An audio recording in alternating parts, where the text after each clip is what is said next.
Hello, everyone. Welcome to another edition of In the Spotlight. I'm Mike Kenichi. I'm very excited tonight because we have a very special guest. She is the very talented two-year starter at St. Joseph. She's currently a sophomore for the softball team. She does volleyball. She can play drums. She can play sax. I mean, she's on the debate club. There's nothing this kid can't do, and it is my honor to introduce to you Miss Jill Guilfoyle. And Jill, I want to thank you for coming on today. It's a real honor. Thank you for having me. So, Jill, let me ask you. I think the first thing I would probably want to ask you is how did the love for softball begin? Well, I've been playing ever since I was born, basically. I've just always played. My mom played, my dad played. So it was just, I grew up loving it and I just never stopped. Right. So let me ask you, how old would you say was your first organized game or organized league of softball, T-ball or Probably whatever? When I was 5 and I started playing T-ball. Right. And let me ask you, Jill, I noticed that you throw right-handed, but you bat left-handed. I mean, from the beginning, when you would pick up a bat, it just felt easier to swing from the left side?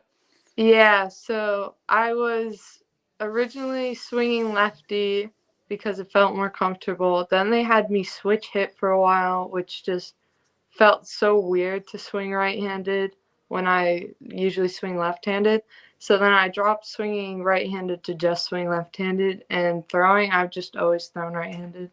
Right. And if I'm not mistaken, you started playing around the age of 4 in West Haven. I mean, just talk about that, because at 4 years old, you're still pretty much, you haven't even started kindergarten yet. I mean, was that more of a learning thing? Were you into it right away, or were you just kind of doing it to have, your mom had you do it to have something to do? It was kind of to learn how to be prepared and to have that team bond from such a young age. It was really nice to have growing up because I made so many friends through it, and I'm so happy that my mom had me start when I did. Right. And did you play other sports as a young kid as well? Did you try basketball? I know Derby had the big run-in club for many years at Bradley School. Did you do that at all? I've probably done every sport to ever exist. I've done soccer, I've done basketball, I've done track for a little bit. I've done any sport and every sport I ever could try. Right. And talk about volleyball a little bit, because I know you play for the St. Joe's volleyball team, correct? Yeah. So Yes. I started last year, I found it because my coach coaches both teams, and he asked me if I'd like to give it a try. And at first I was a little hesitant, but then once I tried out and I started playing, I just fell in love with it. It was so much fun. Right. And the other thing is, too, it keeps you fresh before softball season, gives you something to do. And, it's a lot of fun where softball is fun, but at the same time, I'm sure you put pressure on yourself to perform, where volleyball, I'm sure you look at it more as being with your friends and having a good time, correct? Yeah, it's still competitive in the sense that, of course, we want to win, but Right. at the same time, it's such a fast-paced sport. You never stop moving for it, and I just find that so much fun. Right. And talk about Jill. I think you were 8 or 9 years old. You started playing softball in the Derby Ansonia League, and just talk about that a little bit, and just tell me how important those feeder programs are, because really, you look at IU Seymour as an example. They've had a tremendous softball program over the years, and it always kind of starts with the feeder programs they have. Just talk to me a little bit about the importance of the feeder programs. Yeah, so I started doing the feeder program around there for Derby and Sonia. It was a combined league, and it was all of my school friends and then people from other towns that I'd never met. And they taught me basically the fundamentals, and those are so important to learn early on because then you could just build on them and get better and better. And if you don't learn them first, then it's almost like you're backtracking in the future, because Yeah. then you have to relearn everything all over again just to get good at what you've been doing your whole life. And it's just such a fun experience to be able to have that team behind you at all times. Right. And let me ask you this, Jill. I know obviously you played right field the last 2 seasons, but when you started out, did you play all over the place? Did you do any pitching? I mean, what did you play when you started? So I started off as a catcher originally. I when I was younger, I used to think catching was like the coolest thing ever. Like I'd beg my rec ball coaches to let me catch whenever I could if they Yeah, needed someone to. And as for pitching, I never had like a pitching phase. I pitched like 1 inning for rec ball one time, but right, that's as far as that went. right. I mean, did you mainly though throughout your AAU, Little League stuff like that? Did you mainly play the outfield, or did you play in the infield as well? So up until around 12U, I had been a catcher and first baseman. I had never even stepped foot in the outfield Yeah, until in 12U, my coach decided to try and put me out there because I had a good arm. And I fell in love with it because I loved how you could run around and diving after fly balls and just everything about it was so much fun. yeah. And the thing is, Jill, some people I've talked to over the years, they weren't crazy about playing the outfield because sometimes you really have to be able to cover all ground out there, and they couldn't always judge the ball right and stuff like that. I mean, do you always kind of when the ball leaves the bat? I mean, do you have a good sense if it's coming to you? You know where to be, stuff like that. Is it hard at times or pretty easy for the most part? So I'm lucky to have coaching staff who they're kind of psychic in a way. They'll know where the ball's going to go and then they position me to Yeah, where the ball's going to be. But at the same time, you have to get a good jump on it. You got to get a good read. And it's most important to like know where the ball's going to land and go to there instead of trying to run with the ball, which is obviously faster than I am. right.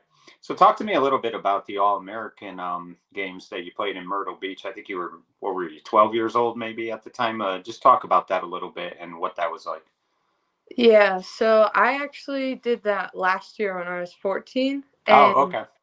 it was actually my first time in a while playing against people who are actually my age because I haven't done that in a while. And it was so much fun to have all these people from different places and different backgrounds who you've never met before. They all just come together to play softball and have a good time. And it was so much fun to hang out with them in the softball team and outside. And then once we got together on the field, it felt so much like a team and like a family that it was such a great experience to go out there. And I met so many amazing players there that it was just so impressive to me that I could have been invited to something like that. It was such an honor. Right. And Myrtle Beach is so nice. So, I mean, that had to be fun too, getting to spend some time there, stuff like that. So, I mean, those are the type of things that obviously the benefits of playing a sport is when you get to travel and you get to play all over the place. So, I mean, that had to be, that experience alone had to be very rewarding. Yeah. Yeah. And you also played for the 12U team in Ocean City. I believe it was the, for Extreme Chaos Nationals, I believe. So talk about that a little bit. Yeah, so this was back when I was first starting in right field, getting used to the outfield. We went down there. I remember it was like 100 degrees Oh, outside yeah. for 3 days straight. And we were out there, and I had such a great time because we all stayed in a big house together. And once we got to play, it was so much fun, and the people there were so nice. They all looked out for each other when it was like too hot out to like move. And I remember one of the umpire's shoes melting off because it was just that hot out on those days. Right.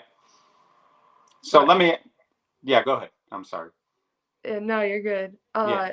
It was more the team and competition that was there was like something we've never seen before. Like we got blown out, I remember in one of our games because we had just never seen pitching and playing like that before. Right. And that's not always a bad thing, though, either, Joe, because you have to play against the best. It only makes you better. So even though you guys, the outcome wasn't what you wanted, I mean, you got the experience you needed, and it probably has helped you throughout your career. Yeah. Yeah. So let me ask you this, Jill. When you got to junior high, I know you originally went to Derby school systems. Were you at Derby Middle in junior high, or did you move on? Or No, I went to Derby Middle School. right. And did you play for the school softball team? I And did, so yeah. talk about that a little bit. Talk about some of the teammates you had and what that was like. So my teammates for there were people that I've grown up with like my whole life. And so it was such a sense of community, and like they felt like my sisters because we all we all loved each other. We all had each other's backs. Like it wasn't just softball with them, it was like family with them. And uh we didn't win a lot, but at the same time it was like we got so much experience and so many learning opportunities from those seasons that I feel like I improved so much there that that's what led me to go on to the next level. Right. And let me ask you, Jill. Obviously, you decided to go to St. Joe's, and we'll get to that in a second. But do you still keep in touch with some of those teammates? I mean, did any of them go to St. Joe's at all? I mean, it's always tough too when you go to a different school. You kind of separate, and you kind of move on and stuff. But I mean, have you been able to keep in touch with them? Yeah, so there's quite a few of my teammates from them that I still talk to. A few of them went on to other schools like Emmett O'Brien, and one of them lives in Seymour now. But the ones who do go to Derby, I still keep in touch with them and I hang out with them from time to time, which is really nice. Right. So let me ask you this, Jill. I think what I find very impressive about you is you've got a 4.0 GPA, which is just unbelievable. I mean, you were president of your class last year, correct? Or is it this year? It's President's Honor Roll, so it's Right. yeah. Yeah. And just talk about that because, I mean, going to St. Joe's, obviously, you love playing softball and stuff, but it's very competitive as far as education goes. And I mean, you really have to hit the books and stuff. And it sounds like you're able to do that. I mean, just do you find it challenging or do you enjoy like the opportunity you've been getting there? Yeah, so one of the reasons obviously I chose St. Joe's was because of the challenging academics. And so when I got there, and I was almost shocked by how much work we were given because in middle school I had never gotten work like this before that actually challenged me. And I was so grateful to all of my teachers because if you need help, they would stay there for hours with you to help you. Like they would never say no to someone who needed help, which really helped me settle in last year and learn how to cope with all of the work I've been given, and I'm just so grateful to all of them. Right. And Jill, I had a fellow classmate on recently, Brady Tomasi, and one of the things I asked him was the challenge that he had as a freshman with the distance learning, because there was a lot of distance learning, and you had to go through the same thing.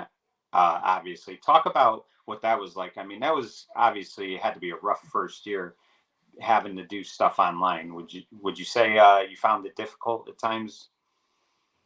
I didn't struggle too much with the distance learning part. It was more just not really having that chance to bond with like your classmates and stuff. And Right. then towards the end of the year, we all get thrown together and we're expected to all be really close friends, especially me who came from a different school and didn't really know anybody else there. It was really challenging, and I had to rely on sports almost just to be able to talk to people and make friends in there. Right. And, as time went on, I believe probably sometime in March of 2021, things got a little more back to normal. Kids were going to school every day, stuff like that. So, I mean, did you kind of feel like towards the end of that school year last year that there was some normalcy again and that you were able to kind of interact with everybody? Yeah, things felt a lot more normal towards March because obviously softball season started up. So I got to see more people, hang out with more people, meet new people, and it felt much more normal, especially when we finally got to go to school all together again because it wasn't like half empty classrooms where it's just you and the same people for the whole year. It's actually like a full school and we could use our lockers finally. which was great. Right. So talk to me about freshman year of softball. What were your expectations going into that season? I mean, did you have any idea that there was a chance that you could play varsity? And I mean, what a freshman year you had. You started in right field. Your team goes to the final game. Just talk about what you thought about that season and what your expectations were going in. So my expectation going in was I thought I'd play like JV and then maybe move up. I wasn't exactly sure that I'd be on varsity. And then we got to the first practice and I was thrown in with the varsity girls and everyone was just so nice and so supportive. They wanted me to do well. And then we got to our season and our first game of the season, I went out to right field and it honestly felt amazing to be out there with them because we have our strong pitcher and she's so amazing to work with and she is so nice in every way and so supportive that she gave me a lot of tips and helped me out so much. And then our season itself, I was so happy with our season. We went so far, we did so well, and then in the end, we might have come up a little bit short, but we had such a good run last year that I was so proud of us.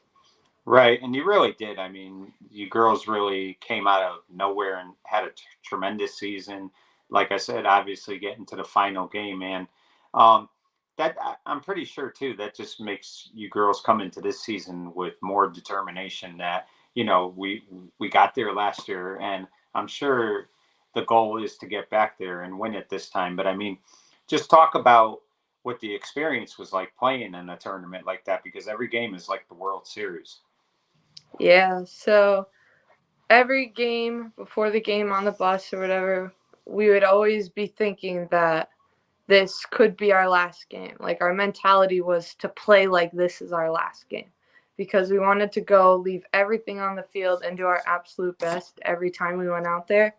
And I think that's such a great way to look at it because you don't want to have regrets after a game like that. You want to think that I did the best I possibly could. And in that game against Massick last year, I feel like that's how I really felt when we played them is that I did everything I possibly could. I left everything out there on the field. Right. And so I feel much better now that I don't have regrets about that game and that I can look back and be proud of how I did at that game. Right. And Jill, I mean, talk about a freshman year in a 20-game season. I mean, you batted 400. I think your first ever hit was a triple, your first varsity hit. And I mean, you hit a home run, I believe, your freshman year. So, I mean, so many things went well that year. I mean, it's a nice way to start out your career as well. Yeah, I think starting that way really helped give me confidence because at the beginning of the year, before the first game, I was really nervous. I thought that I wasn't going to do well enough, that I wasn't going to perform because I'd be so nervous. And then once I got out there on the field, I realized this is the same game I've been playing since I was 5 years old. And then I just went out there and I played how I always play. Right. And, let's talk about this season a little bit. I know it's only been 2 games, I believe, but you're batting 750. You have a home run already. I believe you have 5 singles, and you had a big game on opening day, 4 for 4 with a home run. Just talk about that because it's always good to get off to a good start. And I'm sure the other thing, Jill, that's not easy for any of you girls is playing when the weather is so unpredictable and it's cold and stuff like that. But it's just to it very well. So we have. Wait, I lost you again. Hold on. Somehow your voice went. I don't know what happened. Let me Can you hear see me? here. Try it again. Hello? Yeah, Hello? somehow I lost you again. I don't know what happened. Your voice went out. Let me see. I'm not sure what exactly Hello? happened. Let me see. Everything looks good. I don't know why it did that, but it did. So let me see. Let me see if I can fix this. Let me see. I'm going to try something here. All right, can you hear me? Hello? Yeah, I Yeah. still can't hear you. I don't know what happened to your voice, but something happened to the voice again. Okay. Let me just. Okay. Everything looks good. I don't know why this happened, but Hello. let me try something here. Let me see. Just trying to see if I could figure this out. I do apologize. I don't know why this is happening. But It's okay. yeah, I mean, everything looks good. I don't. Let me see. Let's see. Yeah, I don't know what. Hold on one sec. I'm gonna try something. Okay. Let's see. Let me just try. I'm gonna remove you for a second and try to add you back in. So let me see. Um, let's try this. All right. Okay, I hear you now, I think. Okay. Yep. Sorry about that. I don't know what happened there, but that's all It's right. okay. Okay. So back to what I was saying though. I mean, it has to be good to get off to a good start, and especially when you have to play in the type of weather that you have to play in. That, I mean, it's not easy, but you girls seem to adjust to that pretty well. Yeah, so we have the honor of our field being in the middle of like an alley almost. So we have to deal with high winds like all the time during practices, and our field is usually like a swamp most of the time. So we're used to playing in those conditions, and it really helps when we go to actually play in a game and we're in those conditions because we're usually prepared for it. Right. And just talk to me about this, Jill. I mean, I'm sure you girls have a lot of returning players, which is important. I can't hear you. And stuff like that. You cut out. Hold on a sec. I know what the problem is, Jill. You know what it is? Somebody keeps calling me, and every time they call, this seems to happen. Let me just try one more thing. Okay. All right. Hello? Yeah, I hear you. Okay. What's happening is somebody's calling me, and when I try to ignore the call, it's muting you. I don't know why. So hopefully, if anybody's listening, please do not call again. But just talk to me about those group of kids who some of the seniors on the team because it's their last year. So I'm sure for you as sophomores, even juniors, stuff like that, you girls really want to do as well as you can for them as well.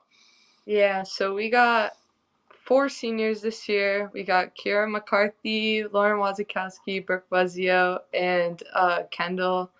And I love all of them to death. Like they're like family to me because they're all so nice. They were so welcoming to me last year, and they really make the game more fun than it ever could be if they weren't there. So they help drive us, and we really want to win. If not for ourselves, then a lot for them because it is their last year and it could be their last chance to get a ring. So we want to work as hard as we can to get them that ring. Yeah, and Jill, the one thing that I noticed about this school and the kids in it is everyone pulls for everyone. They pull for the football team, they pull for the basketball team, the hockey team, lacrosse, baseball, softball, the girls' basketball team, the volleyball team. So, I mean, it's a close group of kids that all support each other, which I think is very important as well.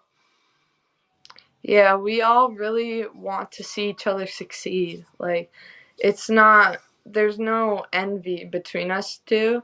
It's if somebody else is doing well and you're not doing well, be happy for them rather than being upset for yourself because we all want to see each other be the best that we can.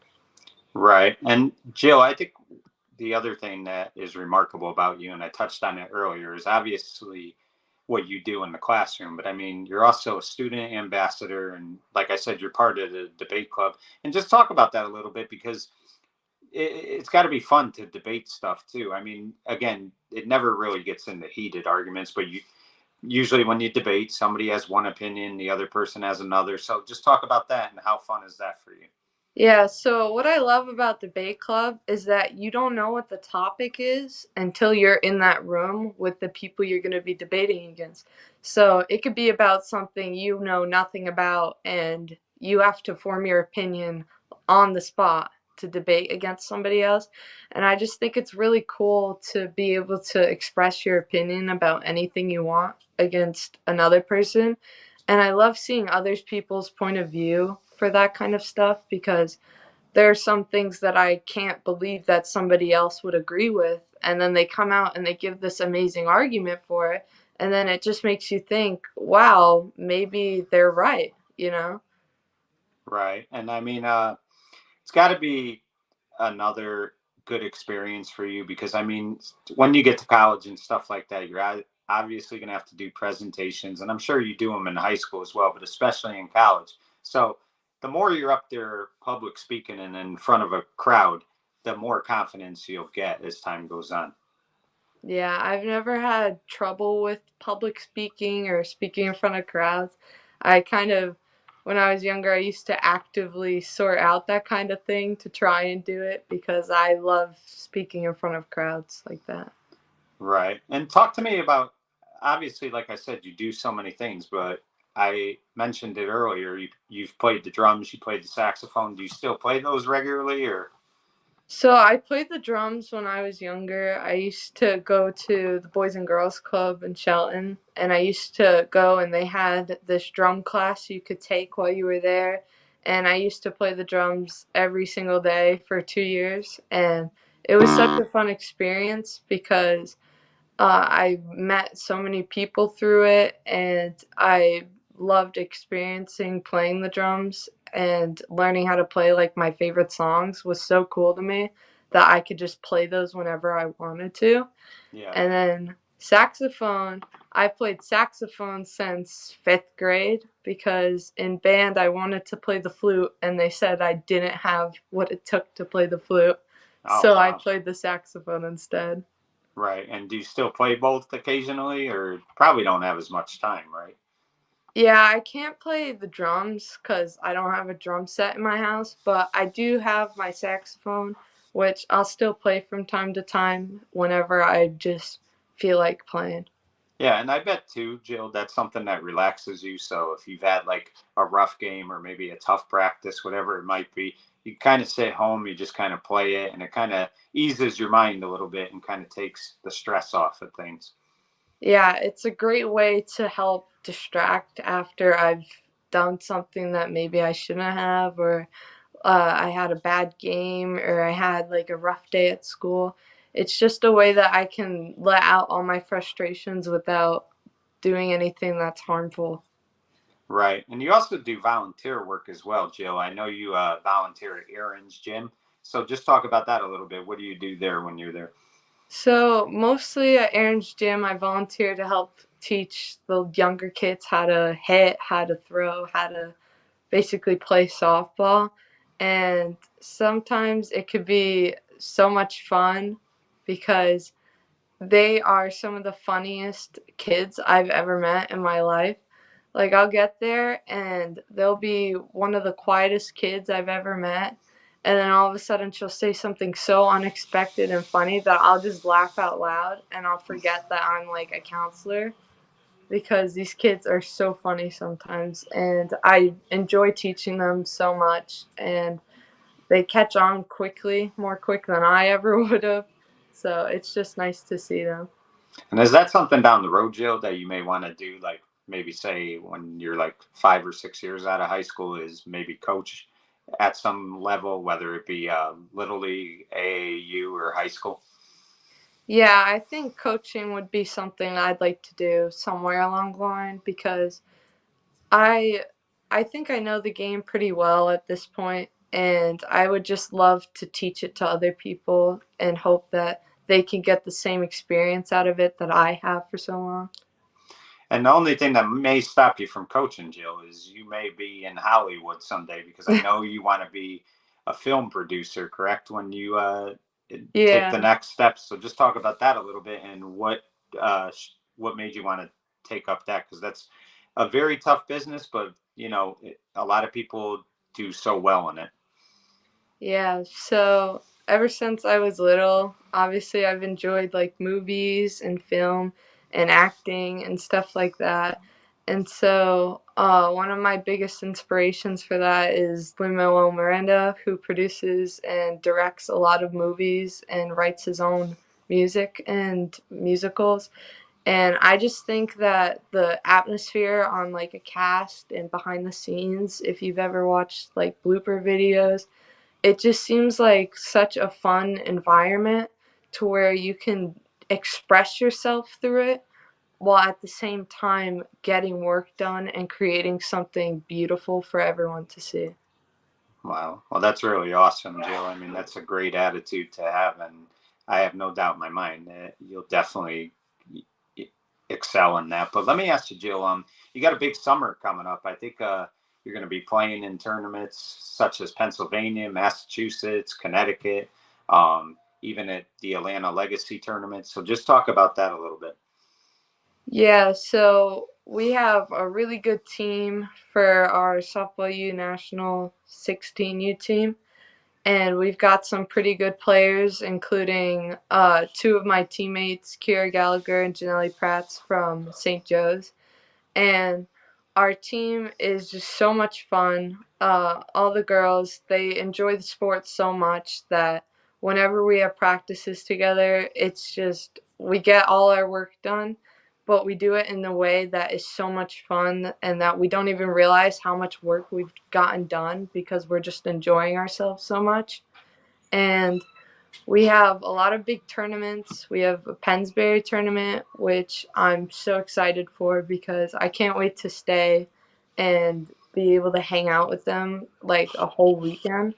To me, it's just such an awesome idea that I get the privilege and honor to go and be able to play for all these people, and I think it's going to be a great time. Right. Well, Jill, I got to tell you, I mean, I knew you as a young kid, but I got to tell you, I mean, what you're doing right now is just so impressive. I mean, Thank you. everything you're involved in, and I think the thing that impresses me the most about you is what you're doing in the classroom, because that's the most important thing. And I mean, congratulations on just always doing what you need to do to be the best you could be. I really applaud you for that. Thank you so much. And I want to thank you for coming on. It was a real honor, and I wish you the best of luck this season. I wish the girls the best of luck, and hey, go win that championship. We'll be rooting for you. Thank you. We will. Well, thank you, Jill. Well, there you have it, folks. You just got to know Jill Guilfoyle for the last 30 minutes. And if you didn't know who she was, you saw so many things during this interview. You saw a very confident, remarkable, and amazing young woman who has goals in everything she does and doesn't let anything stand in her way. Honor student, athlete, musician, debate club, you name it, this kid does it, and she does it effortlessly. She's willing to do whatever it takes to be the very best that she could be, and we all should be very proud of the type of person that she is. There's an old saying that success is not an elevator, you must climb stair by stair. Well, it's safe to say that Jill Guilfoyle will reach the final step. For In the Spotlight, I'm Mike Kenichi saying good night, everyone.